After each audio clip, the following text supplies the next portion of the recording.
Oh, wow, look at her pretending she's busy again. My sister laughed loudly enough for everyone to hear. Relax, it's just one exam. My kids actually need you. My dad didn't even look at me.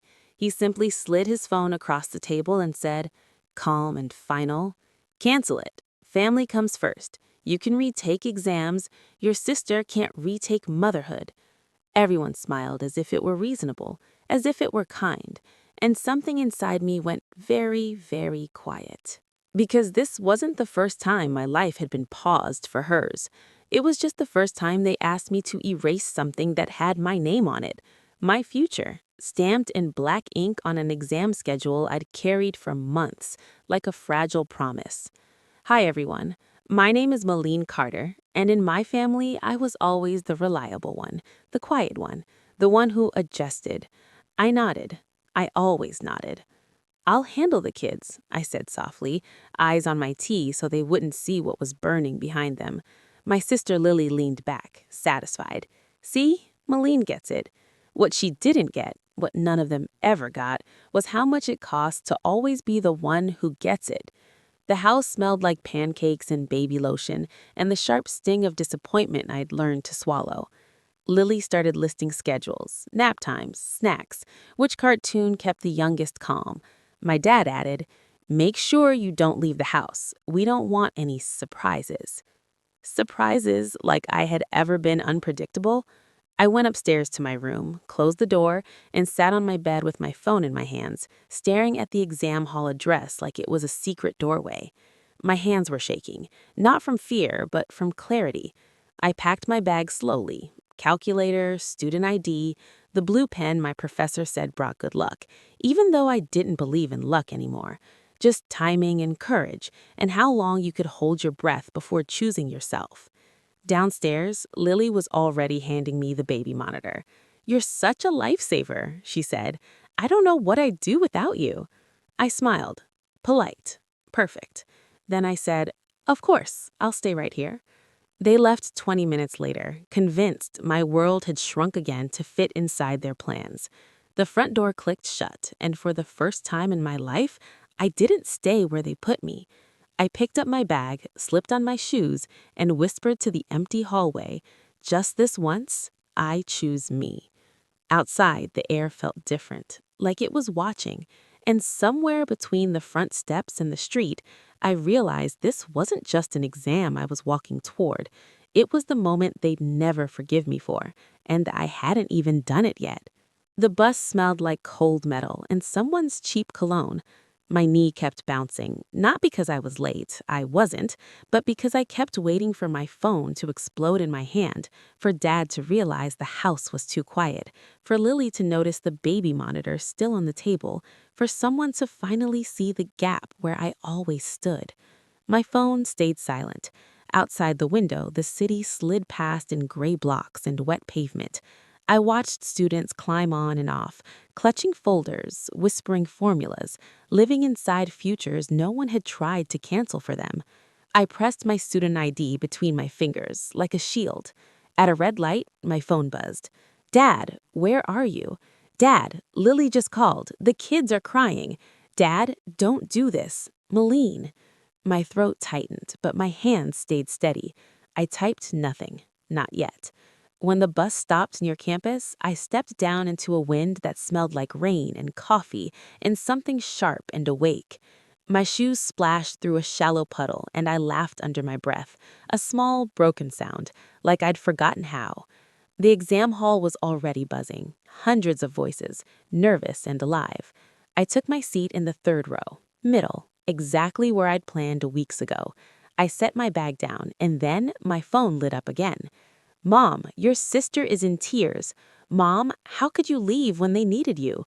Mom, this isn't who we raised. That one stung.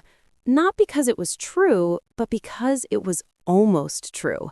The invigilator cleared her throat and said, "Phones off, bags under your chairs." I slid my phone into my bag, heart pounding so loudly I was sure the girl beside me could hear it. For a second, guilt tried to drag me back. The old reflex, the old leash. Then the papers landed on my desk.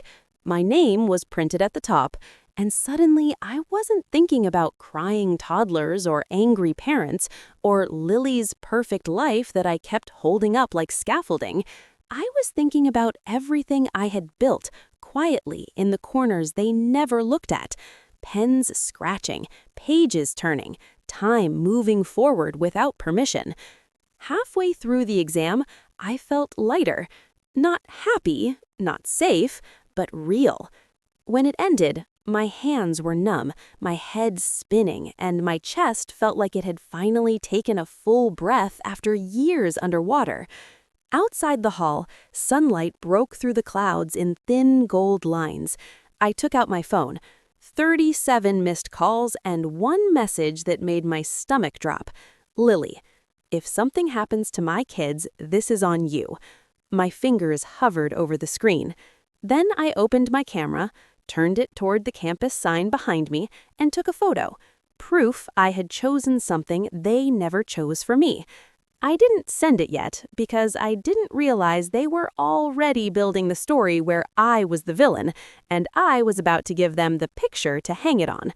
My thumb hovered for a long second. Then I sent the photo. Campus sign, blue sky, my exam slip still in my hand, no caption, no explanation, just truth. The reply came fast. Mom, are you serious right now? Dad, you chose this over your family. Lily, I can't believe you'd be this selfish. Selfish. That word had followed me my whole life like a warning label I was terrified to earn. And now, with one photo, I finally had. My chest burned, but something else rose with it. A strange, steady calm. I typed one sentence. Me. I chose what you always told me mattered. Then I put the phone in my bag and started walking. Behind me, campus life kept moving. Laughter, cars, a street musician playing a song that sounded too hopeful for the way my stomach hurt. I walked until my legs shook, until the adrenaline drained and left only the ache. That's when I realized something terrifying. They weren't mad because I disobeyed. They were mad because I proved I could. Because once I stopped showing up on command, their control had cracks in it. My phone buzzed again and again, but the message that finally froze me wasn't angry. It was careful. Dad, come home. We need to talk about what you've done. Not what happened, not how are you, what you've done. Like I was a problem that needed fixing. I stared at the screen, heart sinking, because I knew that tone. It was the voice he used right before everything in our house turned into my fault. And this time, I wasn't planning to apologize my way out of it. But I also didn't know yet how far they were willing to go. I got home just before sunset. The house was too quiet. The kind of quiet that feels staged, like everyone already agreed on their lines before you walked in. My dad was sitting at the dining table. My mom stood by the sink, arms crossed. Lily was on the couch, eyes red, phone in hand, like she'd been crying for an audience. No one asked if I was okay. Dad spoke first. Calm, controlled, dangerous. Do you have any idea what kind of position you put your sister in today? I set my bag down slowly. You told me to skip my exam. Mom cut in, sharp. We told you to help your family. I looked at Lily. You never asked, you just assumed. Her mouth trembled, but her eyes hardened. Because you always say yes. Dad leaned forward. And today you embarrassed us. Your mother had to leave work. Lily had to rush home. Do you know how that looked? That's when I understood. It wasn't about the kids. It was about inconvenience, about image. I passed my exam, I said quietly. No one smiled. Dad shook his head. That's not the point. And there was the sentence that had ruled my life. Not the point. My hands curled into fists. So what is the point? That I stay available? That I stay small enough to fix your scheduling problems? Mom's voice cracked. Why are you making this into a drama? We needed you. Lily stood up. And now Dad's saying, maybe I shouldn't let you near the kids anymore because clearly you don't care. The words hit harder than shouting, not just blame, but punishment. I felt something shift in my chest, something fragile, snapping. I cared enough to raise myself, I said, because you were all too busy choosing her. Dad's chair scraped back. That is enough. He pointed toward the stairs. You owe your sister an apology, now. For a moment, I almost gave it. Muscle memory is powerful. But then I saw it clearly. If I apologized, today would become proof that my future was always negotiable. I lifted my chin. No. The room went dead still, and in that silence, I realized this family had never learned how to deal with a version of me that doesn't bend. Dad's face changed first. Not anger, calculation. If you're going to live in this house, he said slowly, you follow this family's rules. Mom added, softer but just as sharp, and families make sacrifices. I laughed once. It slipped out before I could stop it. Not funny, just tired. So that's it, I said. My education is optional, but Lily's convenience is law. Lily crossed her arms. You're acting like a victim. No one forced you to stay here all these years. That landed hard, but it was half true and half cruel. Dad stood up. Maybe it's time you learned what independence really costs. He walked to the hallway cabinet and pulled out an envelope. My name was on it, my scholarship paperwork, the documents I'd begged him to mail months ago, the ones he promised were already sent. My stomach dropped. I didn't submit these, he said. I was waiting until you showed more commitment to this family. My vision blurred. You used my future as leverage. Mom whispered, we just wanted you to prioritize what matters. Something cold settled in my chest. They hadn't just asked me to miss an exam. They had been controlling my path the whole time. I picked up the envelope, hands shaking. You don't get to decide my life anymore. Dad's voice hardened. Then don't expect our support. I looked at each of them, at the people who raised me to be useful, not loved. And in that moment, I knew this wasn't about babysitting. This was about ownership. And I was done being something they thought they owned. I didn't cry, not there, not in front of them. I took the envelope, turned, and walked to my room, with my back straight and my hands numb. Inside, I locked the door and slid down against it, breathing like I'd just run miles instead of crossed the hallway. That word kept echoing. I opened my laptop with shaking fingers and logged into my school portal, already knowing what I'd find. Application status? Incomplete. Documents missing. My throat closed. Then I saw the deadline. Midnight. 3 hours away. I wiped my face, scanned every paper in that envelope, uploaded files, typed until my wrists ached. When the confirmation screen finally popped up, I pressed my forehead to the desk and whispered, please.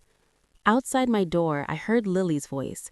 She's being dramatic. She always does this when she doesn't get her way. I smiled through tears. For once, I wasn't doing this for them to notice. My phone buzzed. Unknown number. I answered. Hi, this is the University Housing Office. We received your emergency accommodation request. Emergency? I hadn't meant it to sound that bad, but I didn't correct her. Yes, I said. I can come tonight. When I opened my door with my backpack on, my dad looked shocked. You're really leaving? I met his eyes, calm, clear. I already left, I said. And this time, no one told me to come back, but I could feel it. They weren't done with me yet. The dorm hallway smelled like detergent and lives starting over. Someone was laughing behind a door, someone else was crying. It felt strange how normal the world stayed while mine was breaking and rebuilding at the same time. I dropped my bag on the narrow bed and finally let myself breathe. Then my phone lit up. Not Dad, not Mom. Lily. Lily, Dad says if you don't come back and apologize, they're cutting you off completely. Lily. No more help, no more home, no more family. I stared at the word family like it was written in a language I didn't speak anymore. Me. You already chose who matters. 3 dots appeared, disappeared. Then, Lily. You know, I didn't ask for this. Lily. You could have just helped, like always. Like always. There it was again. The expectation that my existence was a service. I typed, then deleted, then finally sent. Me. Loving you shouldn't mean losing myself. Minutes passed. Then the message that changed everything. Mom, if you walk away now, don't bother coming back. Don't call us when you fail. Don't ask for anything. I felt the last thread snap. Not loud, just clean. I set the phone face down on the bed and sat in the quiet, realizing something terrifying and freeing at the same time. They thought this was punishment, but what they were really giving me was permission, and I was about to use it. 2 weeks later, my phone rang during a study break. Dad's name. I almost didn't answer. Almost. His voice sounded smaller. Your mother's car broke down. We need someone to pick Lily's kids up from school. Lily's stuck at work. We thought maybe you could help. Just this once. Just this once. The same words they used when they asked me to shrink. I closed my notebook slowly. Around me, the dorm common room hummed with quiet ambition. Students building lives no one had put on pause. I have class, I said. He exhaled, frustrated. Maylene, be reasonable. Family. I know, I cut in gently. Family comes first. Silence. Then Mom took the phone. Her voice was tight. So you're really doing this? Punishing us? I looked at the calendar on my wall. My exam dates, my housing approval, my part-time job schedule. No, I said. I'm choosing. She whispered, after everything we did for you. And that's when it finally came out. Calm and steady and unshaking. You did what benefited you. I did what saved me. Another pause. Dad's voice again, rougher now. So you won't help? I thought of the little girl who learns early that love meant being useful. Then I thought of the woman who finally learned that love shouldn't cost her future. Of course, I said softly. My mother's breath hitched with relief. I won't. And for the first time, their disappointment didn't feel like a verdict. It felt like freedom. I hung up, went back to my notes, and kept studying. Not because I was angry, but because I was done sacrificing tomorrow to fix their today. And somewhere in that quiet, ordinary moment, I understood. Revenge doesn't always look like shouting.